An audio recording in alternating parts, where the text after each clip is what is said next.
Hi, everyone. Welcome back to yet another episode of the Herbalist Hour. Today, I'm joined by none other than Maria Noël Groves, esteemed author and herbalist. So it's great to have you on today, Maria. Thanks so much for having me. It's always a joy to chat with you. Yeah, we got to hang out a little bit in my hometown of Eugene at the Free Herbalism Project, hosted by Mountain Rose Herbs. Man, I don't even remember how long ago that was. I would say that was probably 2018, maybe something like that. I think it was 2019. Oh, okay. I'm not 100% sure, but I think that my second book had just published. So the last, decade seems to be marked with whether I was promoting a book or writing a book. And that's how I've been tracking my years. And it's dawning on me, we also probably hung out quite a bit at the Mother Earth news fairs over the years. Yeah, at least a little. I know I first met you at my first Mother Earth news fair, and it was we were on a bus, on the T bus, the free T bus, and Rosemary was there, and you were there, and I just remember it was my first big event, like to promote my first book, and I was just like, oh my goodness, I'm on a bus with Mountain Rose people and Rosemary Gladstar, and this is just like a magical moment kind of thing. So that was the first time I met you, as far as I'm aware. That's so cool. So it was on Giuseppe Spatafora's free tea bus. And yeah, he had spent the past over a decade wandering around the country serving free tea. And it just so happened to line up for you and me and Rosemary to all hang out and share a cup of tea. That was pretty sweet. You brought up your book, Body into Balance, which I see is in the background right there. It's been really neat.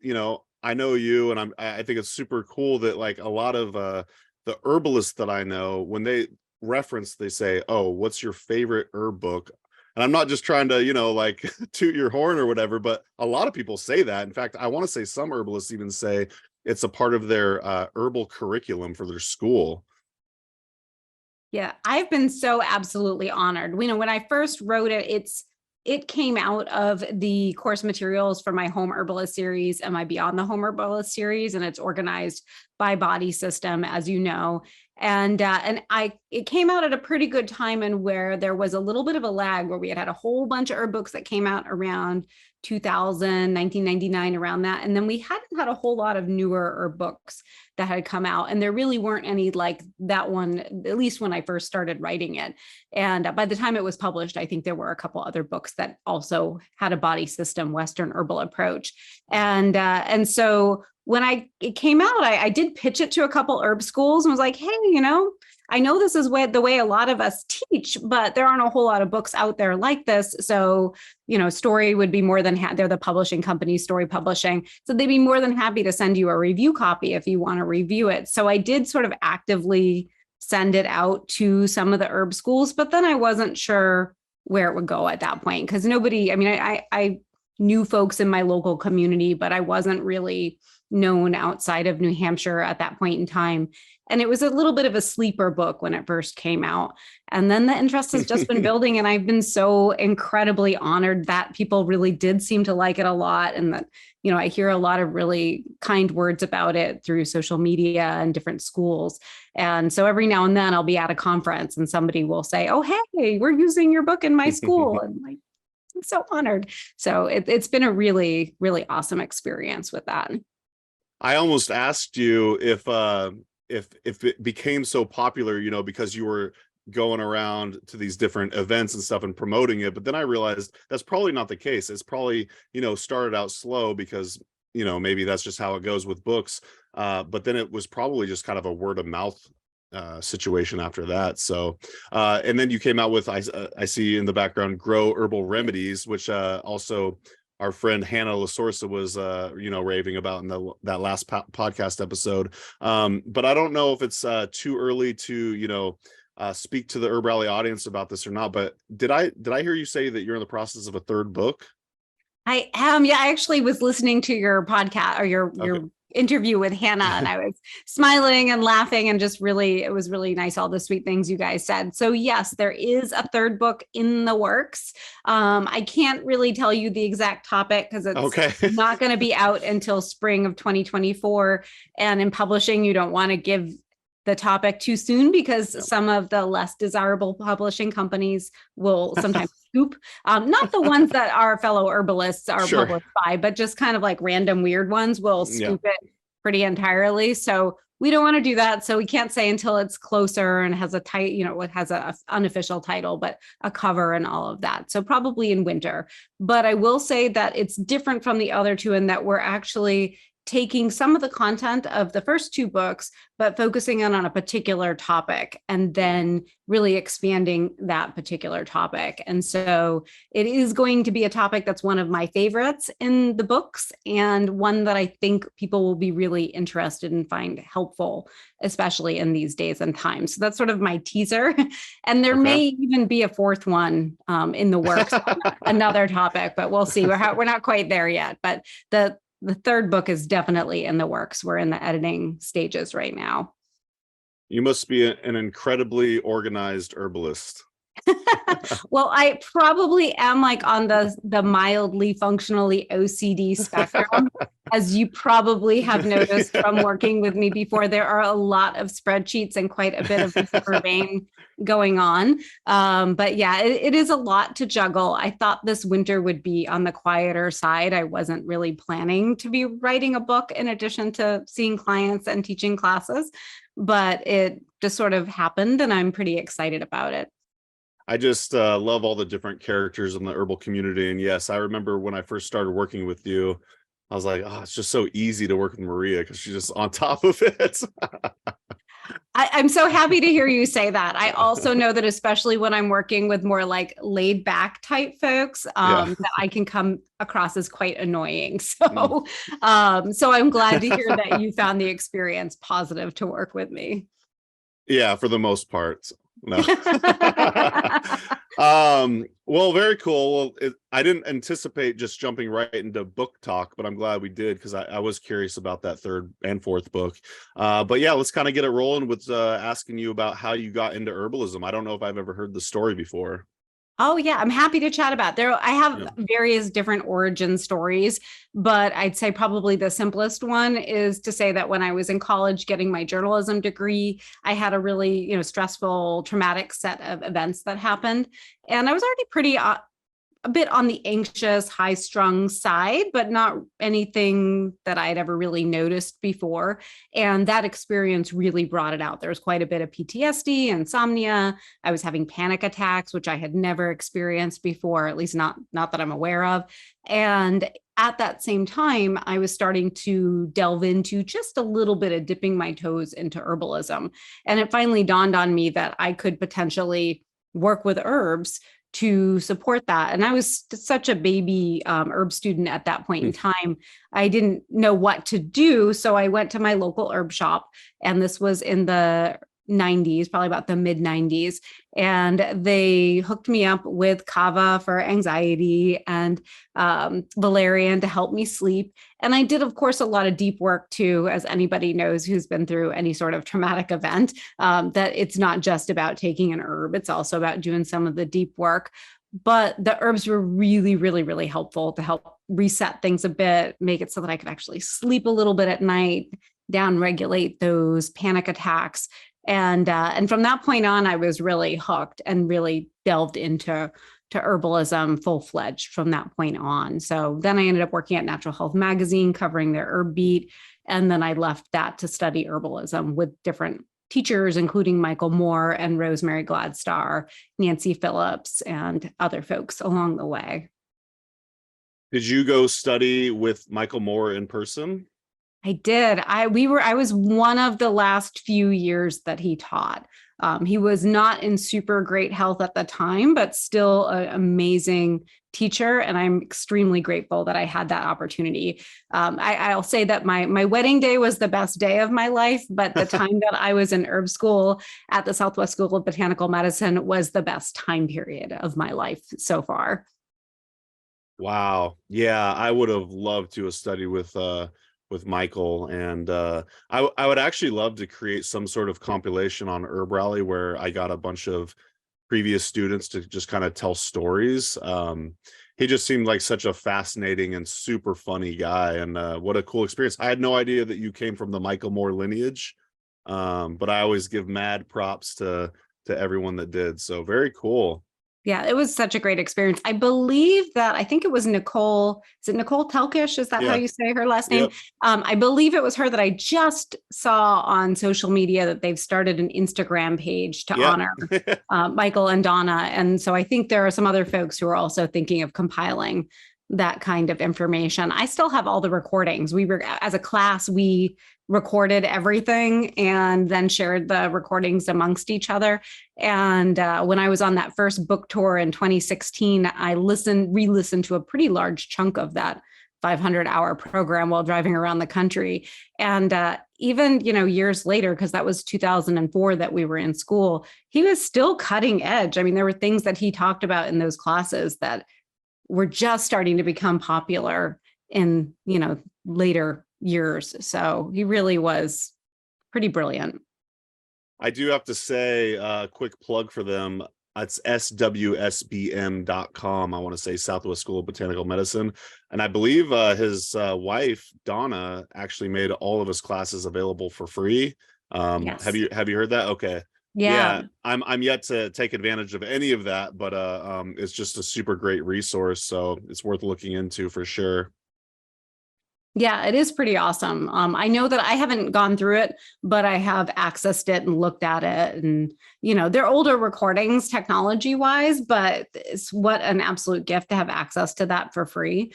And I think they did that on one of the last few years that he was teaching to sort of hold that training and that knowledge for years to come, which was awesome that they did that. Not to make it the Michael Moore hour, but do you have any idea what the logo means? Because it's one of the coolest logos in the herbal community, as far as I'm concerned. I wish I did. You're not the first person to ask me, but I don't think anybody ever asked me when I was in herb school. So I never got the chance to ask Michael. So I don't know. I'm going to get to the bottom of this. And yeah, just for the listener, if you look it up, it's like this guy with his hand on his chin and he's looking out like a lizard or something like that. Yeah, and I know there's like a leash, but it's like a weird, like there's a leash, I think, on the lizard, but it's not actually being held by the man. Like it's sort of it's definitely an odd logo, but really interesting. Well, if you, dear listener, know what that actually is, please leave it in the comments of the YouTube video and let us know, because I'm super curious. But let's talk more about Maria. All right, Maria, do you recall like a first plant experience that you had? Like you kind of told us about some of your mentors and your early experiences getting into it. You did the deep work, but do you remember a specific plant that kind of called out to you? Oh, I'm sure there are so many. Well, I will say that wintergreen, my business name is Wintergreen Botanicals. And so wintergreen is a very common plant in New Hampshire and throughout the Northeast. We have very dry, acidic woodlands, and that's where wintergreen likes to grow. And when I was a kid, I grew up in a house where we were sort of like a cross between rural and suburban. So we had a lot of woods around us, but we're in a neighborhood. And so I was able to go and play in the woods as a kid. And that was one of the first plants that I ever, really learned about. And so I would chew the leaves when I would be out there, or just sniff them because they smell like wintergreen. And I've not really worked with it a whole lot medicinally. It's not a plant you'd want to take large doses on a regular basis internally, because it's not that safe in really high doses. But chewing on a leaf here and there, I still like to do that. It's one of the plants that if I'm out walking in the woods, I love to grab a leaf and chew on it. And I just feel more connected with the forest. Or if there happens to be a little tea berry or checkerberry on that, the wintergreen berries are kind of dry and mealy, but they taste like wintergreen with a little hint of sweetness. And so I also, if I see a lot of berries, I'll usually nibble one of those. I can't say I've actually ever consumed wild wintergreen before. I remember an old coworker when I worked at Mountain Rose Herbs was always, I want to say they were always trying to get it in stock. We never carried it at Mountain Rose Herbs. And is it one of the main ingredients in root beer? It would be a potential ingredient in root beer. You could also use birch bark, which is probably easier to harvest in larger quantities. Wintergreen plants are really small. So even though they're very abundant where they grow, they sort of carpet the forest, but they're so tiny that if you were going to harvest them commercially, you could really decimate a population just to get 1 pound of dried plant material. So that might be one of the reasons they're not as popular in commerce. Also, I remember Michael saying that they mold really, really, really easily when you're drying them. And so he had done small batches and had some tips for drying, but I've never even bothered. I have tinctured them and fresh and used the tincture a little bit, but mostly I just enjoy nibbling the leaves while I'm out and about. That's neat. Yeah, I love that herbalists a lot of times will like name their business or their school after one particular plant that kind of calls out to them. And prior to taking the Columbine School of Botanical Studies in Eugene, I had no idea what a Columbine's was, but I remember the first time I saw it in the old growth forest out here in the Northwest, I was just kind of blown away by its beauty. And I'm like, okay, I could understand why someone would name an entire school after that plant. So that's neat that you had an early experience with wintergreen, and thus I'm going to name my whole business out of it. Yeah, I was in herb school in the Southwest when I came up with the idea, because we were all kind of chatting about what are we going to name our businesses. And it wasn't just about the plant, but also just that idea of winter and wintergreen, because I'm in New Hampshire, Yep. where we have pretty long winters. And Mhm. I am myself a Christmas baby, which is why my middle name is Noel.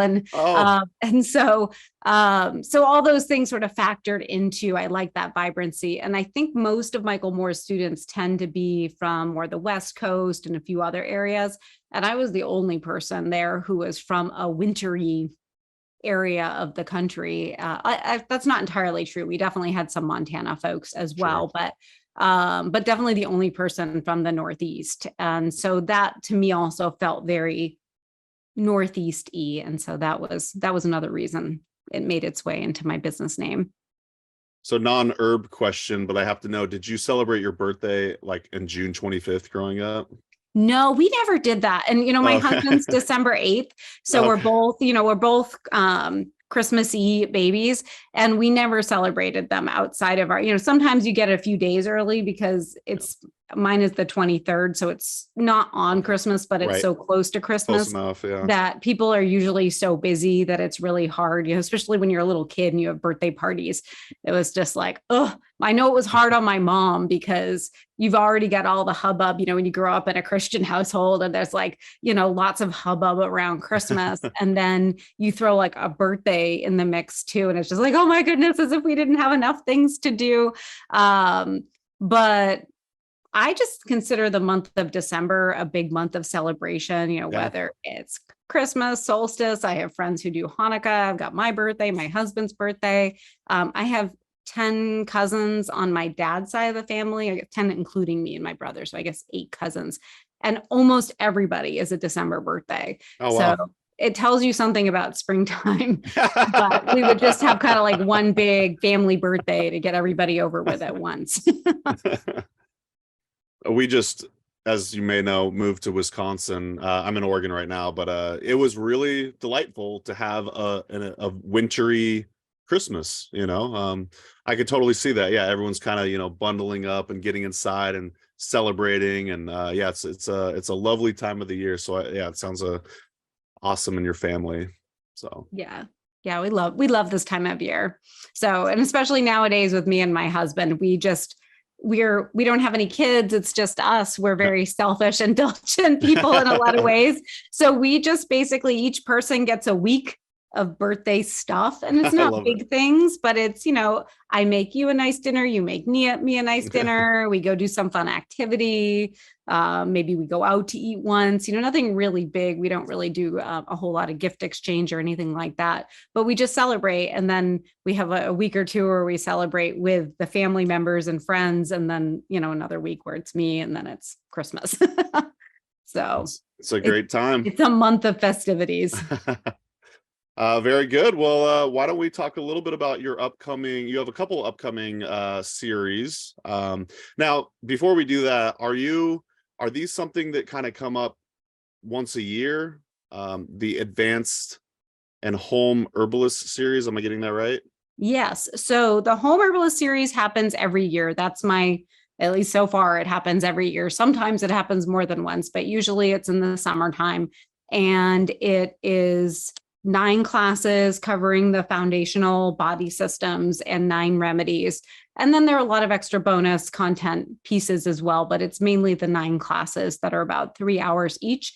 And that happens pretty much every year. I Okay. do have a fall series that sort of extends that to the additional topics, which as I mentioned before, Body into Balance has very similar content. So if you like those books, but you want to go through a course that guides you through them, the Home Herbalist and then the Beyond the Home Herbalist series are typically happen every year. And then the Advanced series doesn't usually happen every year. It maybe happens about every other.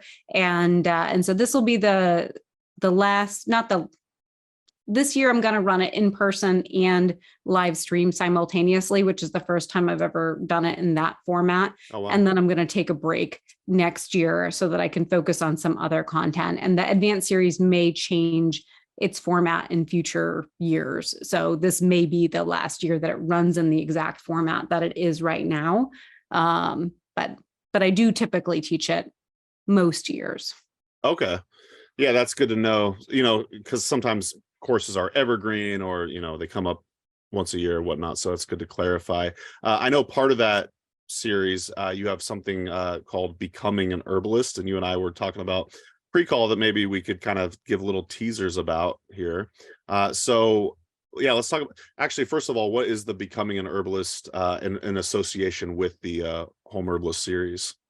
So becoming an herbalist, or so you want to become an herbalist, is a 1 class thing. So we're going to spend about 2+ hours, and it's going to be talking a bit about if you're interested in becoming an herbalist, because as we were saying before, I get a lot of calls and emails from people saying, I want to become an herbalist. How do I do that? And so I put together this class, and it used to be part of the advanced series. And then I thought, this would be useful information for people at various stages of their herbal education, including the really beginner as well as the more intermediate. And so I decided to sort of separate it out. So this particular class is going to kick off. The 2 series will be starting shortly thereafter, but it's a standalone as well. So folks can just join in, and we're going to talk about things like, can you make a living as an herbalist? And how do you decide what kind of herbalist you might want to be? Because there are so many ways to practice herbalism. How do you pick out an herb school or a line of education? If you're just starting out, it can be a little bit overwhelming. And when you're new, you don't necessarily know who all the teachers are and what kinds of questions to ask to make sure that you get matched up with a program that suits what you want to do as well as your learning style the best. We talk a little bit about the business side of things, financials, logistics, regulatory stuff. So we really cover a lot of ground in that 1 class. And then we're going to open up the last hour. So it's 2 hours of lecture, webinar stuff, but then the last hour will be a chance for just open questions. And as you probably know, I'm a very open person. You can ask me just about anything, and I will give you an honest answer. Okay. And so I am looking forward to seeing what questions pop up and answering questions in that forum. And I just think it's going to be a lot of fun. It's my first time doing it like this. And I do often do some kind of a free-ish class just before series kickoff. It's kind of a common thing that herbalists do to build some buzz and also give a chance for people to see what your teaching style is like. But one of the things I started doing a few years ago is I wanted to do a couple things at once. I wanted to raise money for different nonprofits, especially around accessibility of herbalism and food and all of that. And then I also wanted to provide more accessible opportunities for people to take my own classes for a low cost. So the way that I'm doing it is you can pay nothing. So anybody can choose to pay nothing and take the class for free if they want to. You can pay $25 or you could pay $50. And, I'd say normally I charge between $50 to $100 for, say, a 3-hour class. So it's a pretty good rate. And if you do choose to pay money, 100% of the registration money is going to get donated. And this year, the beneficiary is going to be the Northeast Farmers of Color Land Trust. So I will say a lot of folks have already registered and are registering for free, which is totally cool. But I also do, welcome folks who want to spend or are able to spend a modest amount for the class, because that will allow us to support this really great organization, nonprofit that helps provide access to land. What a cool way to do it. Yeah, I love that sliding scale model. I'm going to have to ask you after the show to remind me or send me the link to that nonprofit that you're going to donate the profits to. So, well, actually, I want to speak directly to the listener right now, because I forgot what it was like kind of after doing this, for 15 years. And I just want to say, if you're interested in herbalism or becoming an herbalist of any sort, just keep trucking. And you learn little bits by bits, you take a class here and there, you get more and more experience, you spend more time with the plants. Every season is like exciting again. And it's just definitely a worthwhile career to pursue. Honestly, it doesn't even need to be a career. It could just be like a hobby, but don't get too overwhelmed. I don't know why I felt the need to get on a soapbox or whatever, but for some reason I was thinking, I've been doing this for so long, I kind of forgot what it was like to look at it with fresh eyes. But it's such a fun and exciting field, and the people in the herbal community are just the best people. So that's kind of, I don't know, that's kind of just a little bit that I wanted to say about it. But I did want to ask you, we kind of maybe tease a little bit about, like, maybe what are some of the different ways that you could be an herbalist?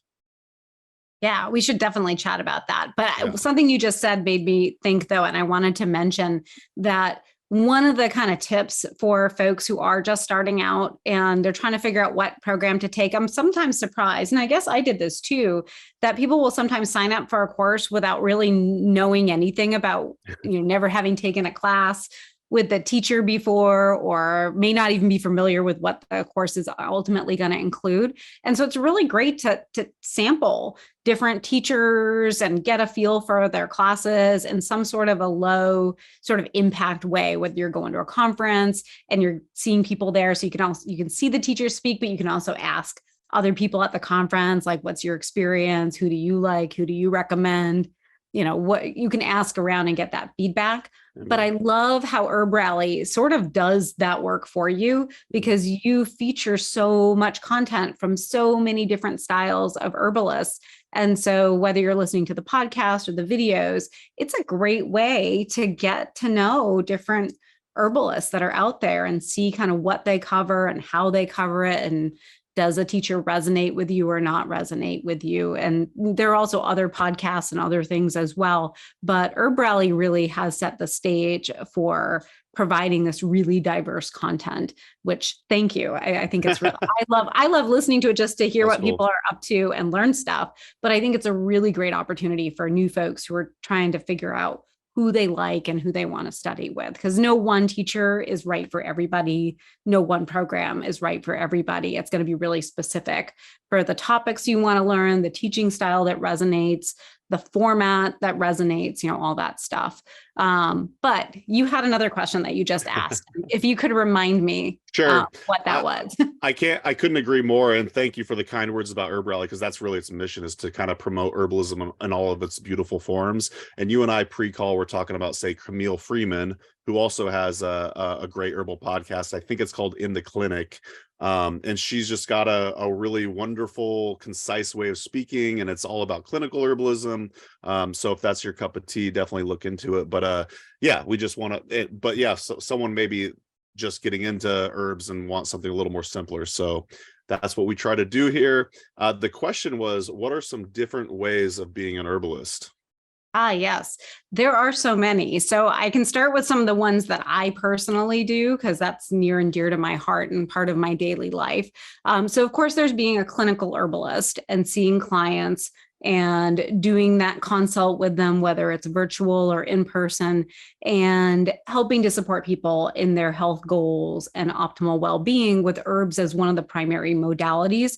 A lot of times we'll integrate healthy living in addition to just herbs, but oftentimes herbs is a big piece. So that's wonderful. And that's, I think, something that a lot of people think about when they think I want to be an herbalist. That's one of the biggies. But there is a lot that goes into being a clinical herbalist. And then there are many different avenues you can go in, whether you're approaching it from a more plant spirit medicine perspective, a more like in the dirt, weeds and garden plants and locavore kind of herbalism, whether you're doing TCM, Ayurveda, or, whatever your cultural mindset is around herbs. Western herbalism is where my training and skill and background is in. So there's that, but there's so many other ways to be an herbalist too. And a lot of times we do integrate facets of whatever our other skill sets or prior lives. So for me, my journalism segued really nicely into writing about herbs.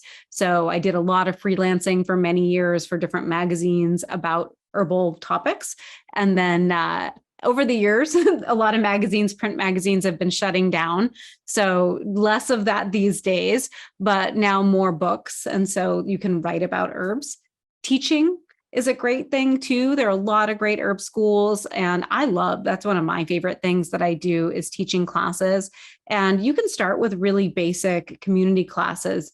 Whatever the topic is that you want to teach on should be something you're somewhat familiar with and skilled in, but you don't have to know everything. You just have to know what you're teaching about. So when folks are starting off, they can teach really simple classes that the general public will often really, really enjoy. And then you can branch out from there, and you do learn a lot about herbs as you're teaching too, and you're preparing those materials. So those are the main things that I do that are pretty popular ways of being an herbalist.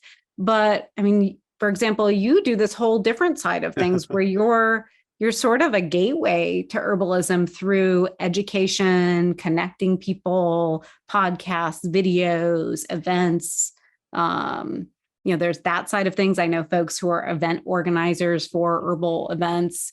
You can, of course, be a grower. You can be a product maker. That's another really popular way to be an herbalist. And, just on and on and on from there. I don't know if you have any additions, but those are just a few of the many. You could work for an herbal company. Yeah.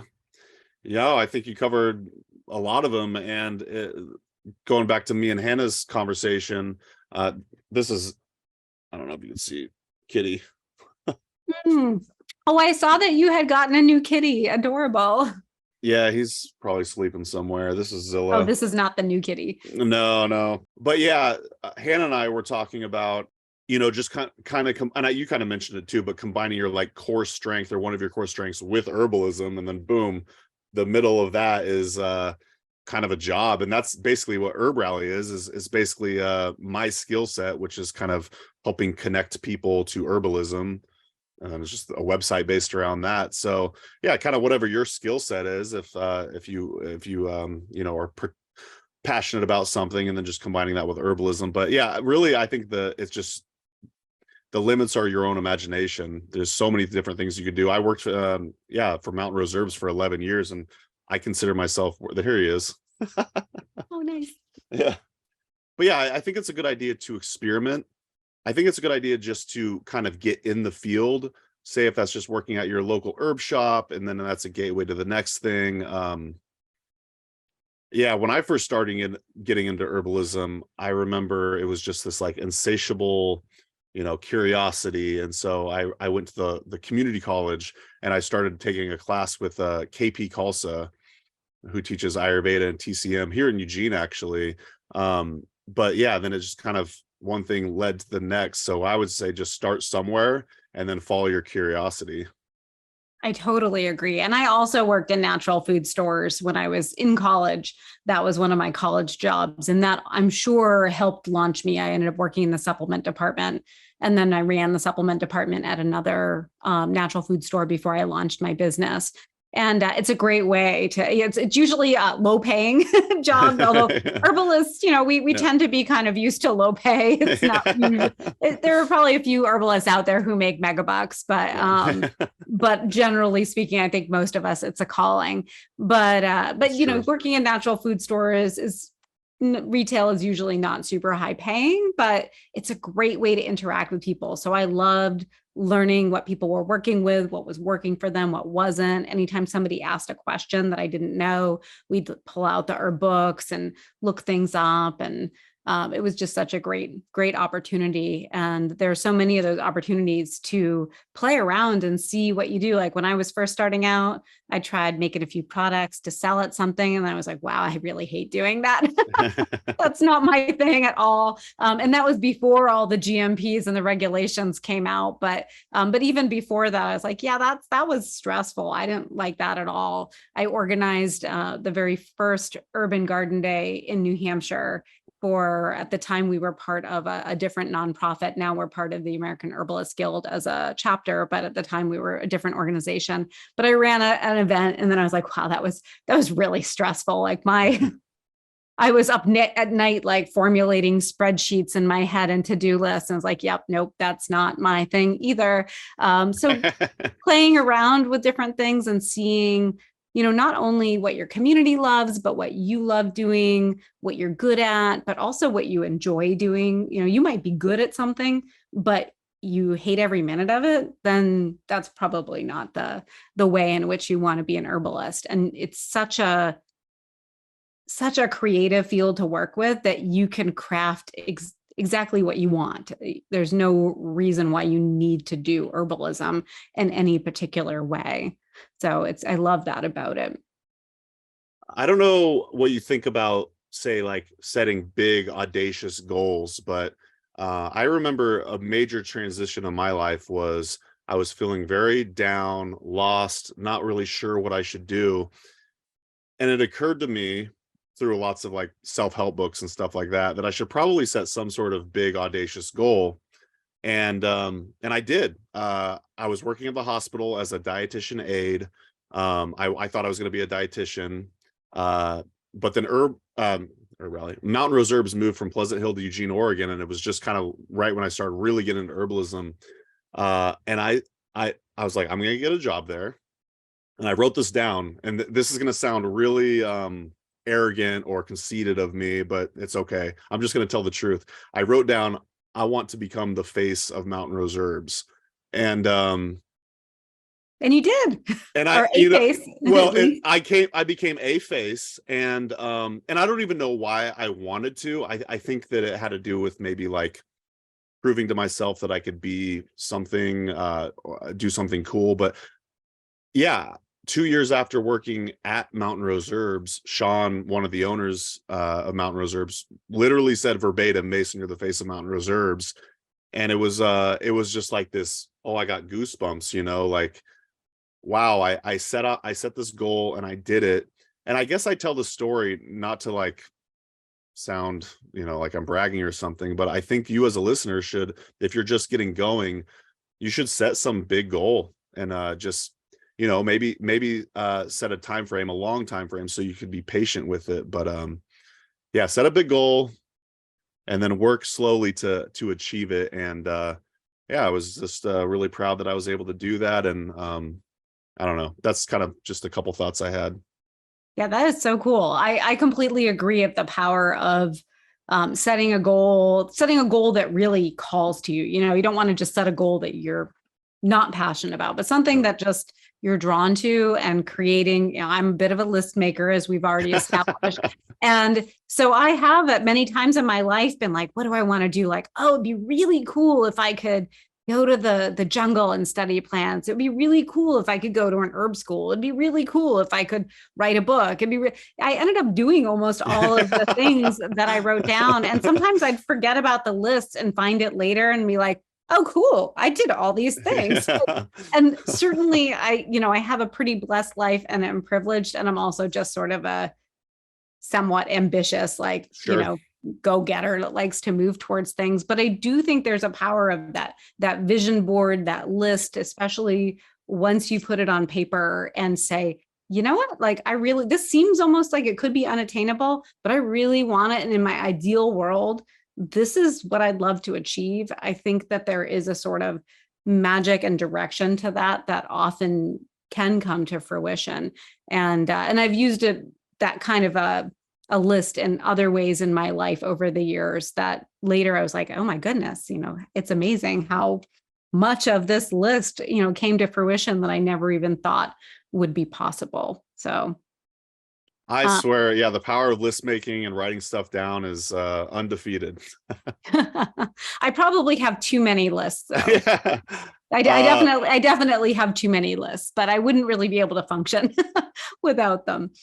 Is blue vervain one of your plant allies, perchance? Yes, blue vervain Okay. is definitely those people, the people whose lists have lists have Yeah. lists. Yes, definitely. And, get the muscle tension and the headaches and the tics and the spasms.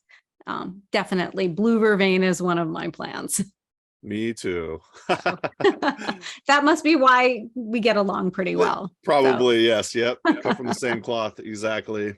And Well, on that note too, I yeah. think that, sometimes an opportunity will arise or you think you might want to do something.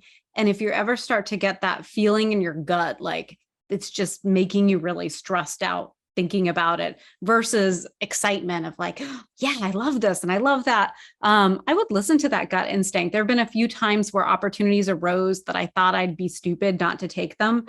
But, after I was like almost about to take it, I'd be sleeping and tossing and turning and just really not happy with the thought of that. And I think it has always steered me right to listen to my gut. And I think that's really important, to not do what you think you should do, but do what you are really drawn to do. Such good advice. Yeah. The gut and the heart. Yeah. I don't know the science behind it, but isn't there some sort of neurons that are all kind of the same going on there? Yeah, I don't know the exact science on it Okay. either, but certainly, we have a couple different areas of our Sure. quote unquote brains. We've got the head, the heart, the gut, probably a few Mhm. others, but those are the biggies. Yeah, intuition is underrated. I'm very curious to see where the science goes with that, but I couldn't agree more. Anytime I followed my gut or my heart or my spirit, yeah, it's pretty much led me to the correct answer most times. So good. I'm glad you called that out. All right, so switching gears a little bit, Maria, do you have any advice for working the business side of herbalism?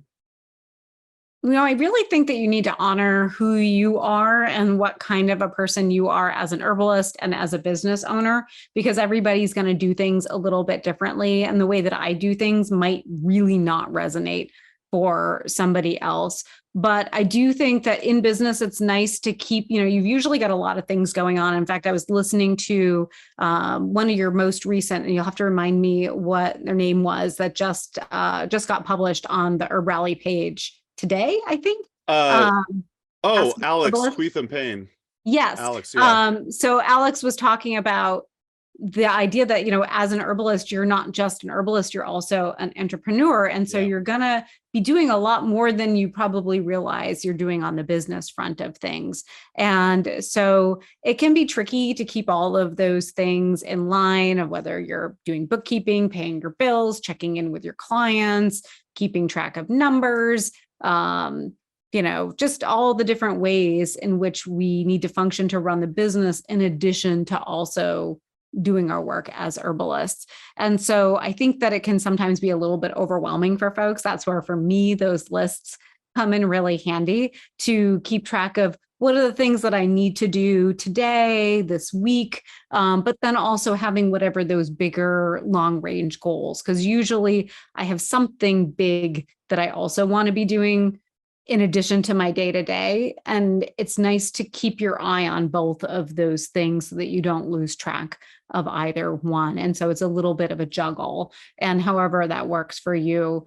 So, really listening to what is working or not working for you. And you can always revisit, if you start to do something, you're like, this is not working. I am not able to pay my bills, or I am doing a bunch of things and business looks good on paper and people are, loving what I'm doing and I'm doing great work, but I am miserable and my work-life balance isn't great. Like, you can always revisit and readjust. So it's not like you're tied into this like one way of doing things. It's good to keep reassessing periodically and just seeing what's working and what's not. And it's a constant shuffle of trying to make it be what's right for you. But you also don't need to be all things to everybody. And I've heard plenty of other herbalists say really similar things. And I know for Camille, who does such a great, I love Camille's work. And Camille Freeman does a really nice job encouraging people to focus distill, not try to do too many things, but to do a few things really well, and letting your inner intuition kind of guide you in what those things will be. And so I don't know if I've answered, exactly what your question was, but I think those are all some things that come to mind for me on that business side of things that can be really helpful in the big picture for folks. It's definitely food for thought. And just to kind of comment on it, I will say when I used to work at Mountain Reserves in the customer service department, a lot of people thought that what I was doing was running through giant fields of lavender.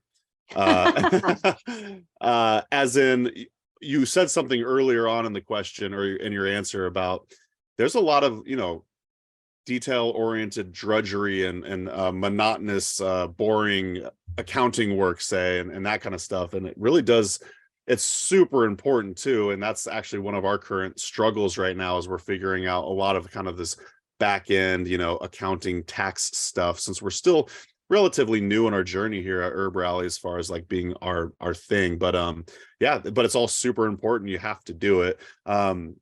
That aside, I just wanted to kind of highlight that, yeah, it's not all fun and games and running through fields of lavender. I was curious, you're a huge list maker, as am I, but one of the main tools that we use is something called Reich, which is a project management software. Do you use any sort of project management software to keep everything organized?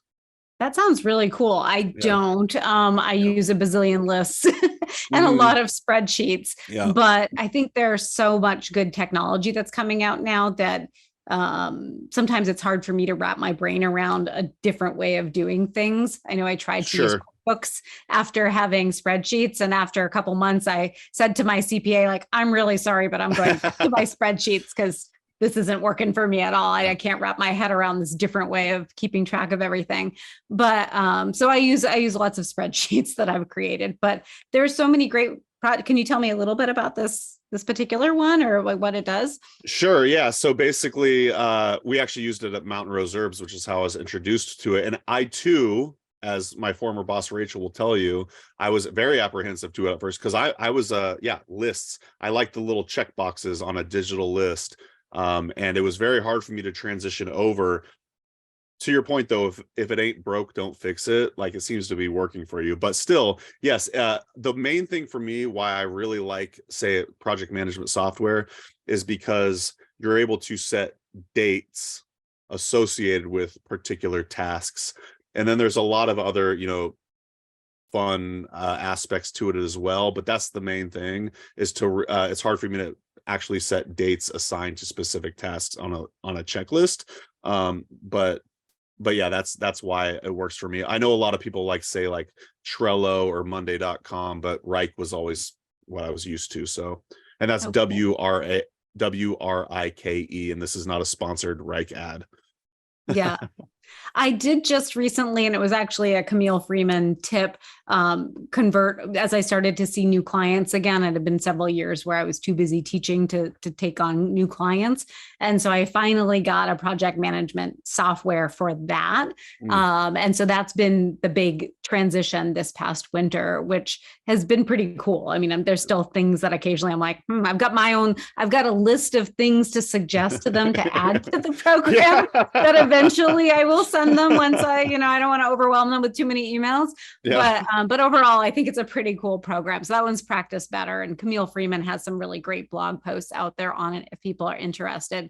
It's definitely a hurdle to get into, but it has been really great to automate certain aspects of the business and the HIPAA compliance for clinical work. It's always tricky as an herbalist because we're not legally recognized as a health professional in the United States. So we don't necessarily need to be HIPAA compliant in our software, but it's a good goal to have. And especially now that more and more things are becoming more electronic versus phone calls and in-office visits and paper filing, the opportunities for things to not be HIPAA compliant is so much more. So that was one reason, but also I just wanted to have a more automated business, since at least for the clinical work, that's just me over here and trying to manage everything else. So that's been a fun little adventure this past winter. So yeah, you teach, you're an author, and sometimes I forget or leave out the fact that you're also a clinical herbalist. So you're currently seeing clients then? I am, that will sometimes ebb and flow depending Yeah. upon what I can take on. Because when you're working with clients, it really does require a lot of focus. I spend a lot of time with clients, probably more time, per appointment than I should, just because I really like to think and process all that information. And I am an overthinker and an overdoer, but people are complicated and they deserve and need more time sometimes. And so if my schedule is really busy with other article deadlines or book deadlines or class deadlines, then I don't feel like it's fair to clients for me to try to shove folks into these little tiny windows. I need to still be available for them when they need that support. And so sometimes I'll have to scale back, but I've really missed working with clients. And so I purposefully scheduled this winter to be mostly free of classes so that I could take on clinical work again. And I've really enjoyed it. And I'm hoping that by setting up some infrastructure that I'll be able to see clients more regularly, even once the classes start back up again. It almost seems as if you keeping up your clinical practice sharpens your sword in the sense that it keeps you, up to date on, I don't know, just helps probably your writing and just your teaching and everything. So yeah, they all feed each other. Every now and then yeah, I think, sure. oh, I need to let go of something because it's too much. Yeah. And it is not a bad idea to be focused in your practice, but they do all feed, the writing could then inspire. Some of the articles I wrote would get turned into class notes, which then would become classes. The clinical work helps inform that what I'm teaching in my classes and writing in my articles actually is true and works, and isn't just all theoretical. And the classwork can sometimes inspire articles, and interacting with students and clients is always really informing and teaching me more things about herbs and the intersection of herbs and people. So if I had to give something up, I really don't know what I would give up, because I really love all three aspects of that, and I feel like they work together really well. Yeah, it's like that stool analogy, keeps Oh, you balanced. yes. Yeah, well, if you ever feel overwhelmed with what you're doing, just make more lists. Yes, that will totally help. I've been like hiring some help. So I have a few awesome people who work with me now, but it's still mostly me doing a large part of the work. So yeah. Sounds about right. Well, right on. A couple more questions. What's one thing you do daily to practice your herbal craft for yourself? Maybe self-care or something. Ooh, well, I'd say, really simple, tea, which I don't drink a lot of tea. I probably don't drink as much tea as some herbalists do, but Yeah. usually there's at least one mug of tea per day, especially in the colder months. And then in the summer months, it's usually going out to the garden and shoving fresh herbs in seltzer or cold water. And so that's one way that I do tend to interact with the herbs almost every day. And then the other thing that I do pretty regularly, I wish I did every single day, and I don't, but I do probably most days, is just get out in the woods and go for a walk. And I'm fortunate that we are surrounded by a state park on all sides. So, and I have a garden and I have a little bit of trail in the backyard. So at the very least, I have access to those. But that being out in nature, connecting with the plants, pretty much any herbalist will tell you that is so important and deep and meaningful, and such a great way to decompress. And so much of my time is in front of a computer. It's nice to break away and actually connect with the plants directly. It's such good advice for anybody, even non-herbalists alike. I remember, there's this spot along the river in Springfield, Oregon, where after work I would just go there and even hang out for an hour. And it's astonishing how even after just an hour, and you're still kind of in the city, but it felt like I was surrounded by nature. And then I would leave the river, and it would feel as if I had a day off that day. It's so restorative. Yeah. Yeah. Yeah. And it's a good point too, that even if you don't live in the middle of a state park, Yeah. basically, Yeah. you still can usually find those pockets. Maybe it's walking through a neighborhood that has a really nice little pocket garden in front of their yard, and you just watch the plants grow throughout the season, or going to a park in a city when I lived in Boston, I lived in Jamaica Plain, which has more green space per person than any of the other little boroughs, if you will, of Boston. And so I would regularly go to the Arboretum, the Jamaica Way, Jamaica Pond. And, but I also would just like look at the plants that were in the abandoned lots on my way to the subway. And those little connections were really great. And at that time, I was still pretty new to herbalism. So it was like, ooh, what's this plant? What's this flower? And getting to know them. I stayed at an Airbnb in Jamaica Plain before. I want to say that was the same trip that we visited was it the Harvard Museum? What's the museum with all the natural, or I'm sorry, the glass blown? Yeah, yeah, that's the Harvard. Yeah, I believe it's Harvard. It's in Cambridge. So cool. Yeah. If you're in the area, definitely check out this glass blown plant display. Glass flowers. Yeah. They're insane. Amazing. Yeah, super cool. And it's right next to a giant gemstone display, if I recall correctly. Oh, yes, yes. Yeah. Well, let's do one of these random questions to get to know Maria a little bit better. All right. Oh, I can't do that one. I just did that one yesterday. I interviewed Sabande Greer. I think I maybe told you that. Yes. Yeah. I saw Sabande speak at the 2019 International Herbal Symposium and loved it. So I'm looking forward to seeing that recording when it releases. It's a good chat. What was the last show you binge watched? Oh, well, right now we're binge watching The Good Place. We do love I love watching superhero shows. So, but my husband won't watch those with me. So we usually watch comedy. So we're on The Good Place right now. We just went through the whole like Big Bang Theory. He actually went and started to rewatch it again, but I'm like, no, I'm good with one round. I don't know. I'm sure that, and we do the Stranger Things and all those kinds of shows as well, for sure. But yeah, I love the superhero stuff. So that's usually what I'm watching. Cool. I had no idea you were into the superhero stuff. That's awesome. Yes. Did you have you finished The Good Place? No, I think I don't know exactly where we are in the grand scheme of it, but yeah, no, we're still, I think maybe season 2. I watched that with my daughter and she loves it. And I don't know if you know this, but it was created by the same people, I believe, as The Office, Michael Schur. But yeah, super underrated or underappreciated, funny show. Very weird, very weird. But I gotta say, I'm stoked for you to finish it because there's a very sweet ending. So that's cool. That's all I'll say about that. But I really enjoyed that. And yeah, part of the rules of the game is I have to answer too. We're actually, believe it or not, watching Breaking Bad right now, which is incredibly intense. I feel like I'm always a decade behind on shows, which this one I think was created in like 2013.